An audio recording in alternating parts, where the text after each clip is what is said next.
This house is mine now, Mom. You can't come in anymore. Your key won't work, so you might as well throw it away. My daughter laughed when she saw me holding the key. My things were piled up by the door.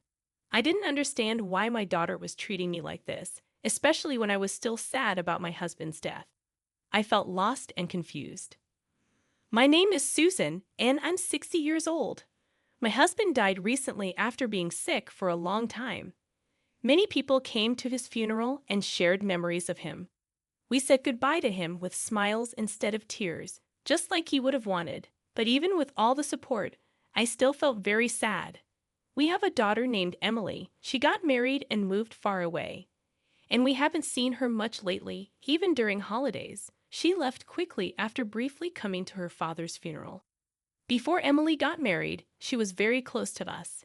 She always said she couldn't stand the idea of living far away from us, even though we encouraged her to live independently after finding a job. She believed that meals tasted better when the family ate together. I usually came home late from work, so we made sure to have meals together on my days off. Maybe Emily said this to cheer up her father, who was getting weaker because of his illness.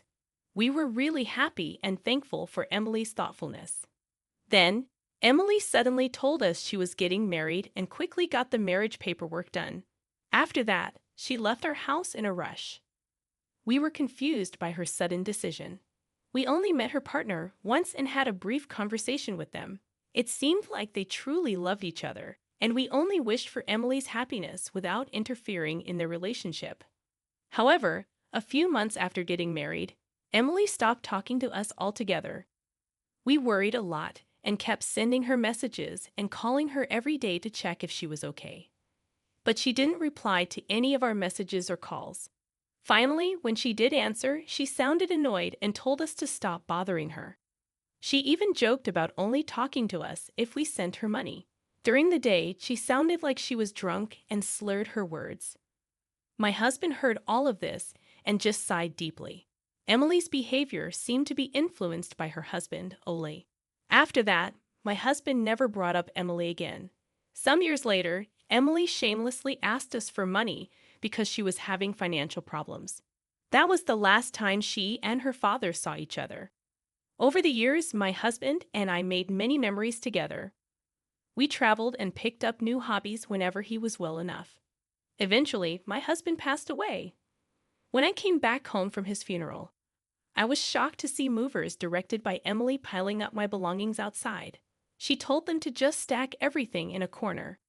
When she saw me, she said, "Well, Mom, this isn't your home anymore. I've packed up your things. You'll have to find somewhere else to live before it starts raining and everything gets wet." Emily, why are you doing this? What's going on? Please, tell me what's happening. I was just so confused, not understanding anything. What's there to explain? You already know, don't you? This house is supposed to go to Emily after me. Don't act like you don't get it. Emily said this, and then a big man stepped out from behind her. It was because of him that Emily changed. His name is Ali, and he's Emily's husband. Meeting him changed Emily completely. We were introduced to him as a regular guy who worked at a company. But later we found out he was involved in shady business stuff. When we learned about this, we couldn't understand how our honest Emily ended up with someone like Ali, and we were really worried.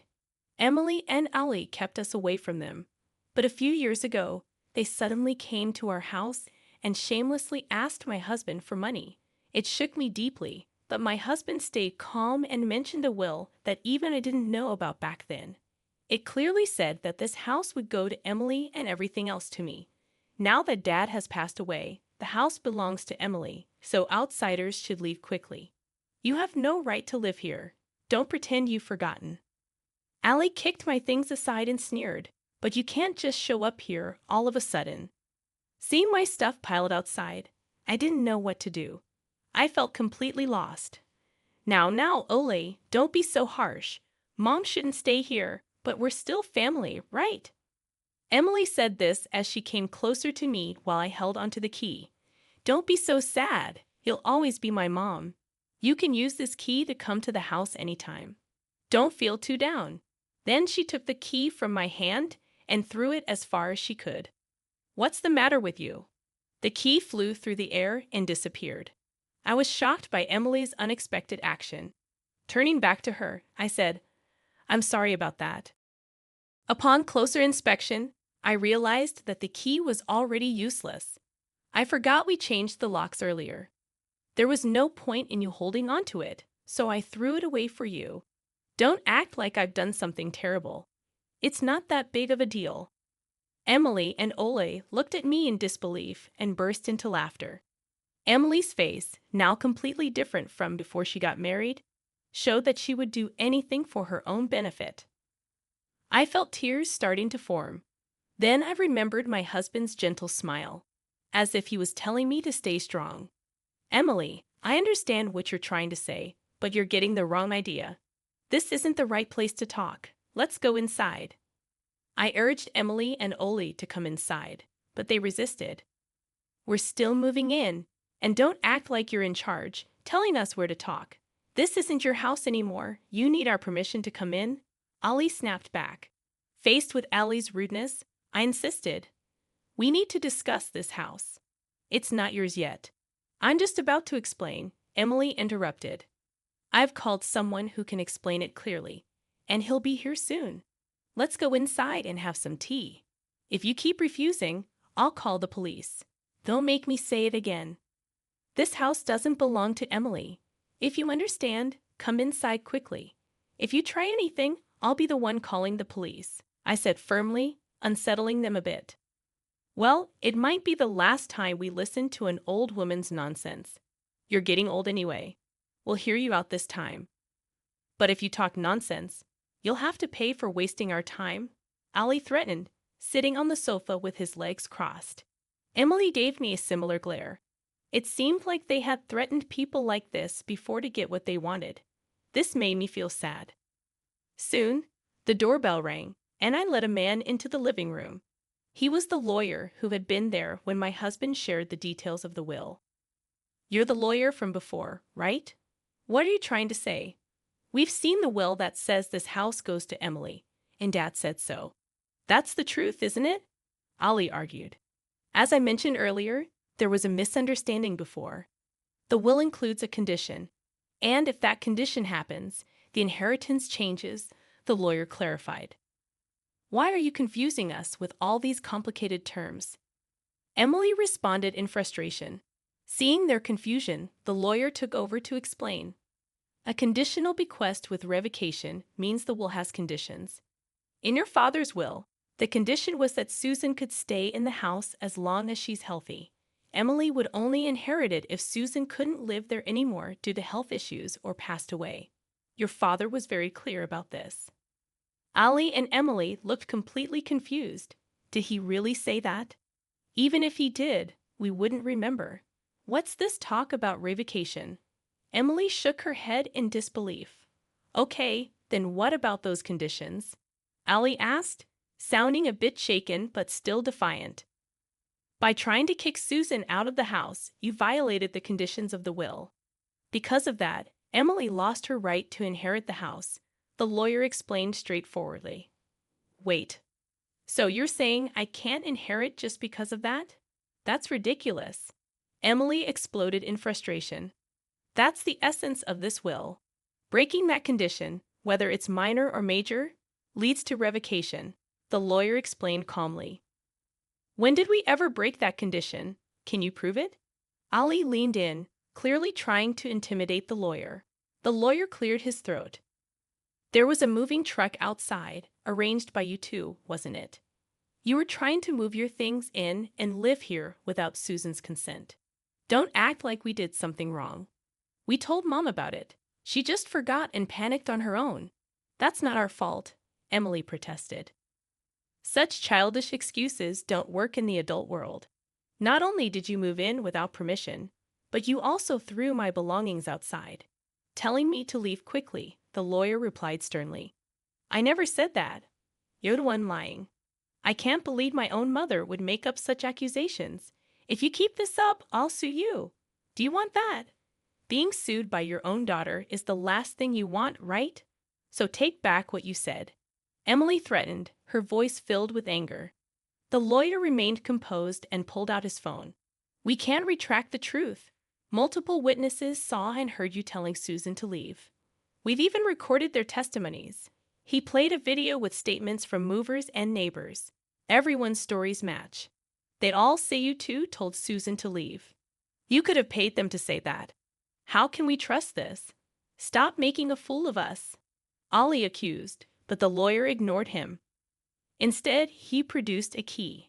Emily, you took the key from Susan and threw it away, which was witnessed by many. I found this key exactly where it was described to be. Changing the locks means Susan can't enter or live here, breaking the condition that she can stay as long as she's healthy. So, you violated the terms of the inheritance. Don't spout whatever you want. If I get serious, I can ensure a lawyer like you never works again. Despite Allie's loud threats, the lawyer remained calm and continued. Therefore, this house will never belong to Emily, and you have no right to live here. Now please remove your belongings and return Susan's immediately. If you delay or try to stay, we'll report a breaking and entering crime to the police. You have 2 hours. Begin now. The lawyer clapped his hands sharply and checked the time on his wristwatch. Police, you say? Such nonsense won't intimidate me, Allie blustered, but the lawyer countered. I'm a professional. This is not a lie. Getting in trouble with the police over this would only cause more problems for you. Even Oli seemed to understand that this wasn't an empty threat. Oh no! Oli and Emily began sweating profusely and quickly got up to start moving their things. It seemed Ole was more bark than bite, like a big guy with no courage. I'm sorry. We'll put everything back right away, so please don't call the police, okay? Please? Emily pleaded sweetly with the lawyer and yelled at the movers outside to reload the truck. But they refused, saying there was no such agreement. In the end, Ollie had to rent a car and somehow managed to load their belongings. Just loading isn't enough. You must put everything back the way it was. If Susan's belongings are damaged or dirty, clean them up. Any damage, and we'll report property damage and seek compensation, the lawyer reiterated, pushing Oli and Emily to restore everything within 2 hours after loading their belongings. After loading their belongings, Emily tearfully asked Oli, "Now that we've packed up, what do we do?" "How should I know? It's because of your dad's strange will," Emily sharply retorted, blaming Oli for not paying attention to the will properly. Despite their argument, they drove off, leaving the scene. I thanked the lawyer profusely and returned to my home filled with memories of my husband, feeling relieved. Later, I heard that Oli and Emily had caused trouble in their previous town and moved to our house, almost like a secret escape. They had targeted me for inheritance money, but now they were gone. Emily, staying with Oli, seemed destined for a life of repeating mistakes. It pained me, but it was the path Emily chose. If they ever regretted their actions and wanted to live honorably, I'd be willing to help. My husband had mentioned something like this. For now, I'll enjoy my time in our shared house, perhaps even trying skydiving, something my husband had wanted to do. Looking up at the stars in the night sky, I felt my husband encouraging me, and I gently wiped away a tear.